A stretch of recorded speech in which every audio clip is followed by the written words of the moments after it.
Sem Nika Bedrač iz 8. razreda. Kaj bi spremenila, če bi imela moč odločanja?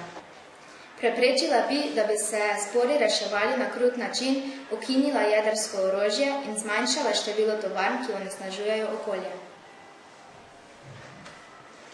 Te moti onesnažen zrak? Da, smrad in onesnažen zrak iz deponij in farm me zelo moti. Se sprašuješ, zakaj so kršene tvoje pravice? Rada bi, da bi po vsej Sloveniji bile enako urejene kolesarske poti, da bi se vsi lahko varno vozili po čisti naravi. Sem Filip Bezjak iz 8. razreda. Bi spremenil kakšen zakon? Postavil bi zakone tako, da ljudje več ne bi bili žejni in bi imeli dostop do hrane.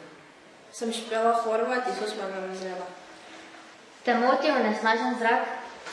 Onesnažen zrak me zelo moti, to občutim takrat, ko prija večja mesta, kjer imajo veliko industrije in kjer je gost promet.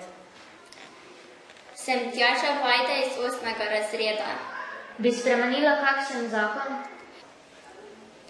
Da, zakone bi spremenila tako, da ne bi propadalo toliko manjših kmetij, ker zatem ni več toliko zdrave hrane.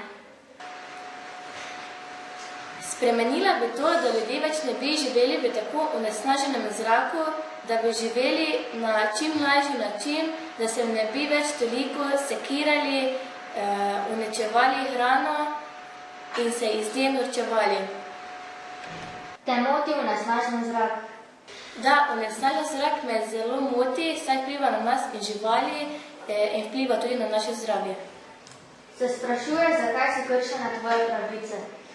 Da, ker nekateri onesnažujejo okolje in to vpliva na nas. Bi spremenila kakšen zakon? Spremenila bi zakon in s tem povišala kazen za tiste, ki mučijo živali in onesnažujejo naravo.